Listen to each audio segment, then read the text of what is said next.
Alright, so my wood burning videos have been doing well lately. I'm going to show you guys today how to use a Minwax wax pencil. So this one I just got at the hardware store. It was about $7, and this goes a long way, so you only need a little bit.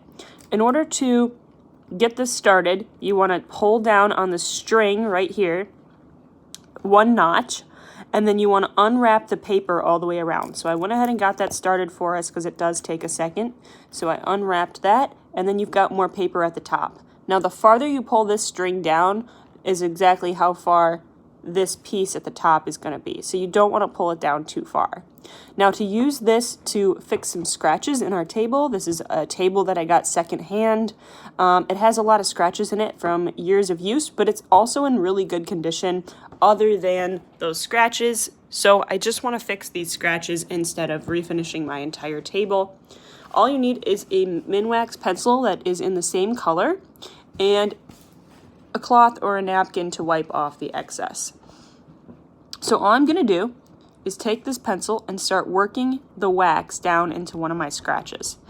It's very important that you match the color well, because if you get a wrong color, you're just going to make the scratches stand out even more. It's better to go darker than lighter because it will look like natural wood grain if you go darker than the color that it is. If you go lighter, it's going to look very unnatural, just like you can see these scratches here are clearly not part of the table finish. So once you've worked a little bit of a section of wax down into the table, you just want to give that a minute to dry because it's going to harden up as you go. So if you can let that sit for a few seconds, it's even better.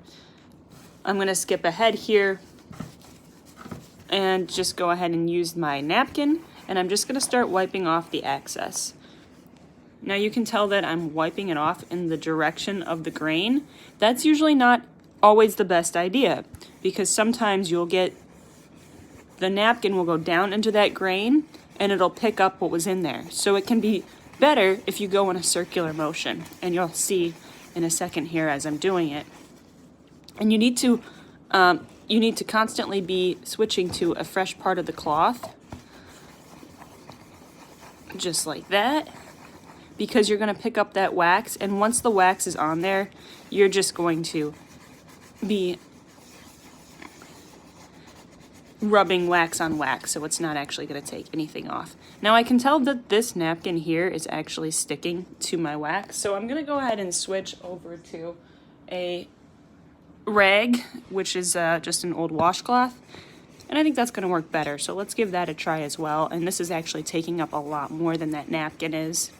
So you can play around with these things. You really can't mess this up. If you didn't like the way it looked, you can just rub it all off, and if you do like the way it looked, you can always add more. I'm going to take off this with my nail, and you can see where I scratched it with my nail. I'm showing you guys all the ways not to do this too, apparently today. You can see where I scratched it with my nail that it just came right up. So once I get down to where there's hardly any wax left, I just want to gently rub and not press too hard. It does take a little bit of time, but the end result is going to be absolutely gorgeous.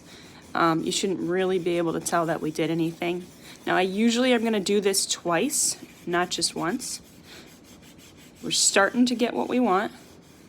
I'm going to go in the direction of the grain at the end here, and then I'm just going to use light pressure at the end just to get that wax shine off. Now, I'll probably come back in here tomorrow and just very lightly wipe the counter to get the wax shine off, but I am going to give it another layer. I'm going to go lighter on this one just to get it down into those cracks. And now it's better to go against the grain.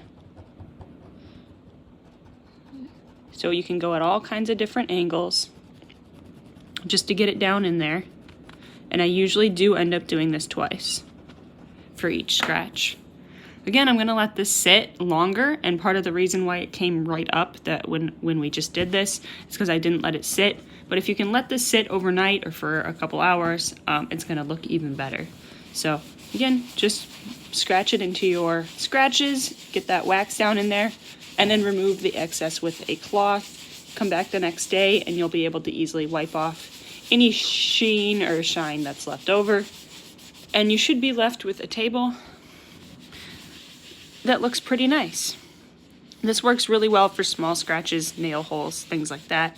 It's not meant for huge gouges. These gouges are a little bit too big for what I'm doing, but it's gonna work for what I'm doing for right now until I can refinish the table. All right, thank you for watching, everyone. Please hit the like and subscribe button, and we'll talk to you soon. Bye.